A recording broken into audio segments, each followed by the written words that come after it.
అమర్ గారు క్లోజ్ చేద్దాం. Amar garu yes so I just quickly wrap up Bharat garu. ఇక్కడ ఒక ఇంపార్టెంట్ పాయింట్ ఏంటంటే 2004 తర్వాత ఎప్పుడైతే యూపీఏ 1 గెలిచిందో అంటే 2004 వరకు ఉన్న అపీజ్మెంట్ ను ఒక 100 times లెవెల్ కు తీసుకెళ్ళింది సోనియా గాంధీ గారి నేతృత్వంలో ఉన్న అప్పుడున్న ఎన్ఏసీ కావచ్చు మిగతా గ్రూప్స్. ఎందుకంటే రెండు దానికి ఎవిడెన్సెస్ చెప్తాను. National commission for minority education institutions అని ఒక యాక్ట్ పాస్ చేసింది November 2004 లో. సో దాంతో ఏమైందంటే ఈ దేశంలో అనేక ప్రాంతాల్లో అంటే చిన్న రూరల్ ఏరియాస్ లో కూడా మైనారిటీ ఇన్స్టిట్యూషన్స్ అనే పేరు మీద యూత్ యొక్క గ్యాదరింగ్ జరిగింది.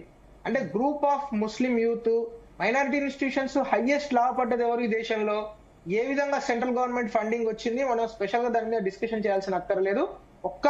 కేవలం 3 సంవత్సరాల కాలంలో అంటే 2004 నుంచి 2008 వరకే దాదాపు 5,000 కోట్ల రూపాయలు ఖర్చు చేసింది అప్పటి సెంట్రల్ గవర్నమెంట్. ఇన్ఫాక్ట్ ఆ పాపం ఇప్పటికి నడుస్తూనే ఉన్నది. ఈ రోజుకి కూడా అలీగఢ్ ముస్లిం యూనివర్సిటీకి కావచ్చు మిగతా యూనివర్సిటీలకు ఆ యాక్ట్ లో భాగంగా డబ్బులు వెళ్తున్నాయి. నేను అనేది ఏంటంటే సో వాళ్ళకి స్కాలర్షిప్ ఇవ్వద్దని లేకుంటే వాళ్ళకు చదువుకోవద్దు, చదువుకు సపోర్ట్ చేయొద్దు గవర్నమెంట్ అనేది నా పాయింట్ కాదు. కానీ ఇంతమందిని ఒక చోట చేర్చి వాళ్ళకు రెగ్యులర్ గా వాళ్ళ ఏవైతే హదీత్లు అంటాము, తర్వాత అరబ్బీలో వాళ్ళకి చెప్పే టీచింగ్స్ కావచ్చు, ఇవన్నీ they are inspiring towards taking arms into their hands.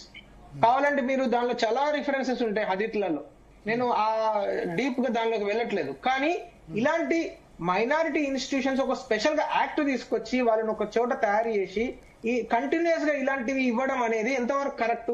ఎందుకంటే ఈ రోజు ఇప్పుడు హిమంత బిశ్వ శర్మ గారు కావచ్చు, యోగి ఆదిత్యనాథ్ గారు చాలా క్లియర్ గా అడుగుతున్నారు, ఎస్ మీరు ఇంజనీర్లు కావాలా, సైంటిస్టులు కావాలా, ఒక అబ్దుల్ కలాం లాగా కావన్నా, లేకుంటే ఒక డాక్టర్ కావన్నా, లేకుంటే ఒక ఆర్మీ ఆఫీసర్ కావన్నా. ఖురేషి గారు ఆవిడ lady, she has done excellent job. మీకు తెలుసు మొన్న ఆపరేషన్ సింధూర్ అప్పుడు ఆమె ముస్లిం మహిళ అంటామా మనం, ఆమె మన దేశ ఘనత, మన కల్కితురాయ్, మన దేశం యొక్క కిరీటంలో ఒక కల్కితురాయ్ అంటాం. మనం ఎప్పుడు కూడా ఆమె ఒక ముస్లిం మహిళ లాగానో లేకుంటే కురేషి అనగానే బుర్కా మనకు రాదు.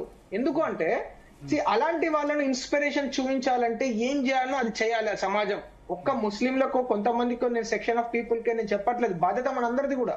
ఎందుకంటే ఈ రోజు గవర్నమెంట్లు యాక్ట్లు పాస్ చేసేటప్పుడు లాంగ్ టర్మ్ విజన్ ఉండాలి. ఎందుకంటే ఇలాంటి ఒక యాక్ట్ వలన రాబోయే 20 సంవత్సరాల్లో 40 సంవత్సరాల్లో ఎంత నష్టం జరగదు. ఒక వక్ఫ్ యాక్ట్ ఎప్పుడో 1954 లో జరిగింది, దానివల్ల ఈ రోజుకి మనం బాధపడుతున్నాం కదా. ఆ పాపం పెరుగుతూనే ఉన్నది కదా క్యాన్సర్ లాగా. అప్పుడు 90,000 ఎకరాలు ఉన్నది, మన 9 లక్షల ఎకరాలకు వచ్చింది కదా. మరి ఆ రోజు వాళ్ళు ఊహించలేదు కదా.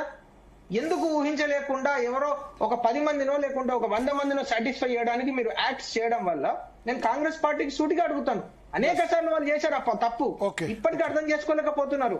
ఇది ఒక భారతీయ జనతా పార్టీ కార్యకర్త అడగట్లేదు, ఒక ఇండియన్ లాగా అడుగుతున్నాను, నేను ఒక భారతీయ పౌరులాగా అడుగుతున్నాను. చర్చను ఎండ్ చేయాల్సిన సమయం వచ్చింది. థ్యాంక్ యూ అమర్నాథ్ గారు, చరణ్ కౌశిక్ గారు, అదేవిధంగా వ్యాకరణం నాగేశ్వర్ గారు.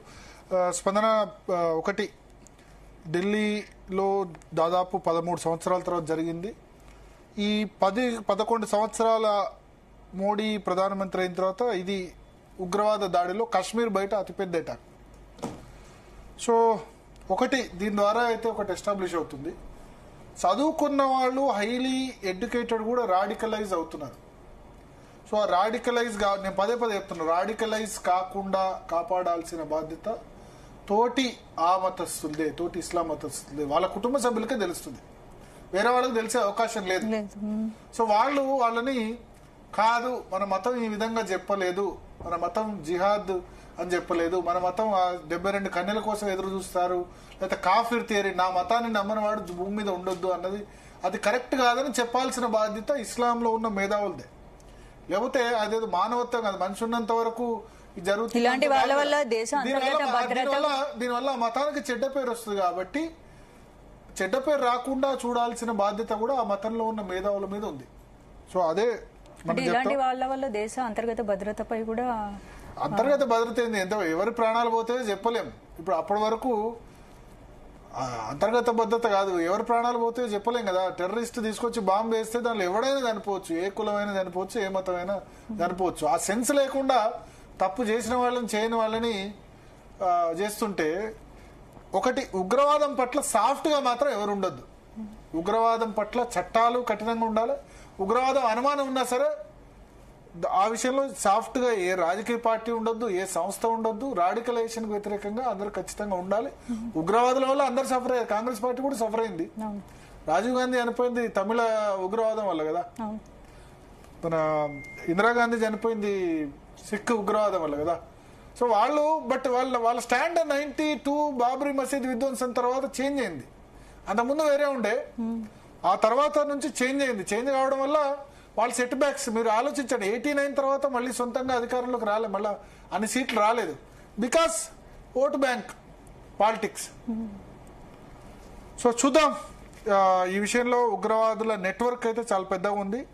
ఇంకా ఎంతమంది స్లీపర్ సెల్స్ ఉన్నారో ఏమున్నారో మన భద్రతా బలగాలు అప్రమత్తంగా ఉండి ఇటువంటి కుట్రల్ని వెలికి తీయాలి. ప్లస్ సిటిజన్ ఎంత భద్రతా బలగాలు ఉన్నా పౌరులు అలర్ట్ గా ఉండాలి. పౌరులు ఇటువంటి సస్పిషియన్ యాక్టివిటీస్ ఉంటే డెఫినెట్ గా వాళ్ళ దృష్టికి తీసుకురావాలి. పోలీసులు కూడా ఈ మతం ఆ మతం ఇవన్నీ చూడకుండా, మన హైదరాబాద్ పోలీసులు ఇది పట్టుకుంటే బాగుండేది.